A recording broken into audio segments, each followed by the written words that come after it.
Hello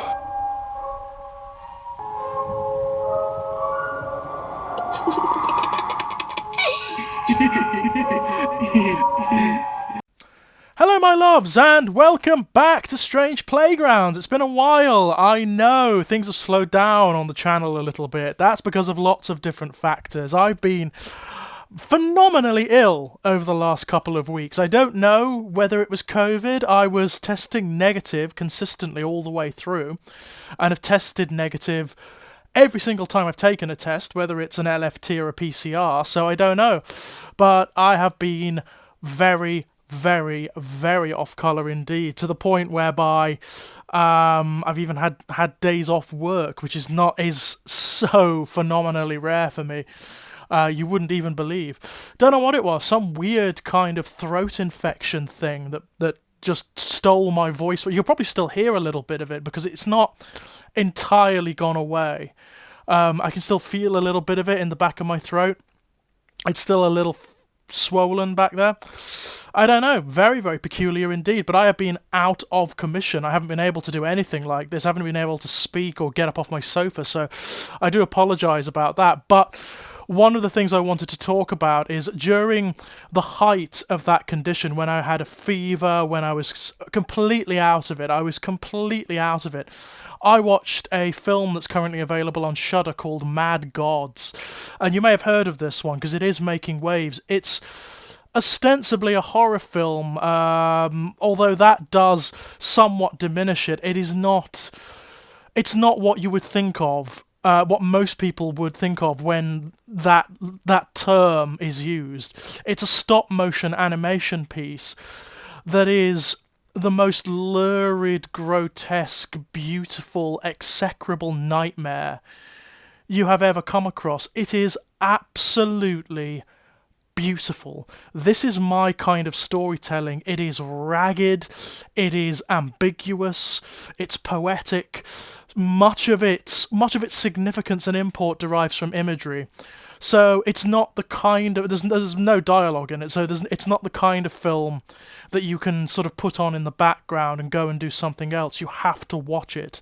You have to sit and observe and experience it for yourself in order to get whatever significance you might from it, in order to put together what it's trying to say or what it's about. And given the often sincerely surreal nature of it, and by that I mean sincerely surreal, I don't mean it in the colloquial way that people use it, i.e., oh, it's just a bit weird or whatever. No, I mean in the sense that it actually does throw up surreal juxtapositions in terms of its imagery and concepts, that make it profoundly uncanny, very affecting and bizarre and disturbing. It's a piece that scans like animated visual art. You really do need to sit and focus on this in order to get the most out of it. But if you do, then you'll find what I consider to be one of the most beautiful works of horror I've seen, certainly visual works of horror I've seen in a very long time. Mad Gods will stay with me for a very long time.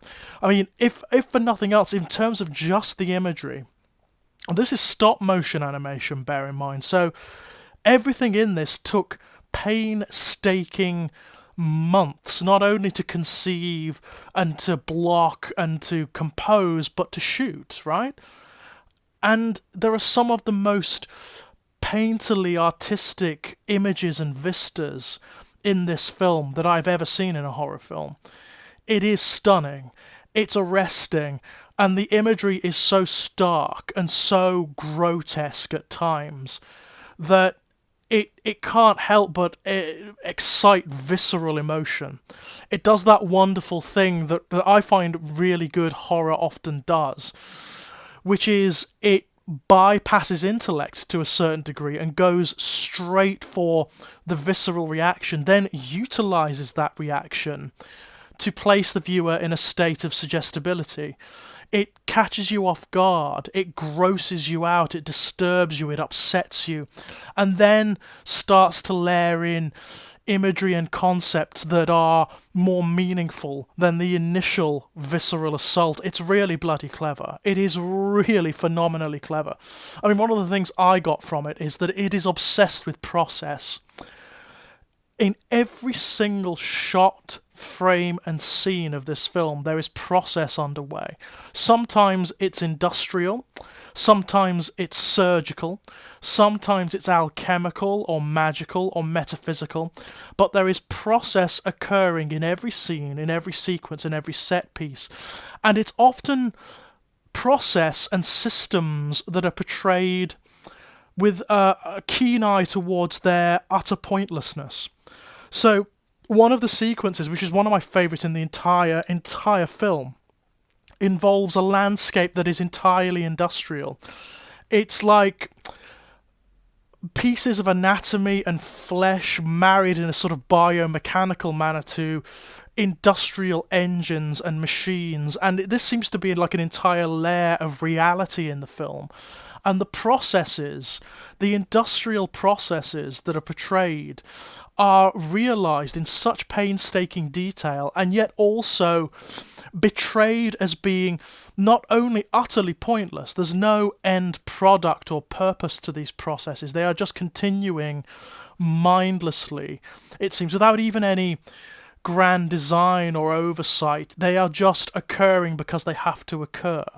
But they're also sadistic, they're also wasteful and cruel and inhumane. So there are sequences where there are creatures that are stamped from moulds, but they're made of dust and shit and effluent and hair, and their entire purpose is to slouch through this condition, feeding themselves into furnaces as fuel, or ensuring that these pointless, hideous engines keep running, or providing the raw material for products to be made that are not going anywhere or doing anything.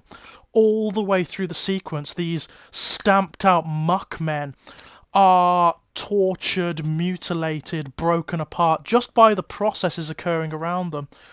And that seems to be a core point of the film, that systems and processes are not only unfit for purpose, but they have become monolithically pointless in the postmodern era. There are sequences that portray warfare, for example, vast vistas of apocalyptic warfare, where they're entirely mechanized. It's impossible to tell who is on what side or what they're fighting for, because nobody knows at this point. The warfare itself is just grinding on pointlessly. As I say, there are sequences of surgery, and they are some of the most harrowing and disturbing in the entire film, that are violent, that are sadistic, that are graphic, but don't seem to have any purpose other than to mutilate. Even when it seems that there is a purpose to what is happening, the film reveals that actually there isn't. The surgical sequence, spoilers by the way, I'm going to go and watch it before you watch this video. The surgical sequence feeds into one of the more metaphysical sequences, where the subject of surgery, after having the most hideous mutilations performed on them, seems to have like a gestating god buried at the heart of them, and this infant god is carried away through these ancient temples and caverns by a creature that seems to be a divinity in and of itself. And you're thinking, well, maybe this is the point, maybe this is why all of this horror and pointlessness is happening, maybe to give birth to a new species of god or entity, but that's not the case. The child, the screaming infant god, is carried through all of these incredible vistas, and then ultimately is pulped and sifted and rendered down in an alchemical process. And it's horrific, it's profound, and it's nihilistic. It is an absolutely wonderful piece of work. I can't recommend it more highly. I really can't. It requires patience. It requires a sort of keen eye in order to appreciate, because there's so much significance to be derived from the imagery and the symbolism going on here, and you need to be able to sit and perceive that, but not only perceive it, but digest it with reference to other contexts in order to understand what is happening here. But if you are willing to invest, if you're willing to put that work in, this is sublime to me. This is the kind of ragged, unclean, unclear storytelling I really like, in stark contrast to what is prescribed as good storytelling these days, where everything has to be like clear cut and minimalist. This is the exact opposite. This is murky, dark, ragged, and uncertain, and I absolutely adore it for that.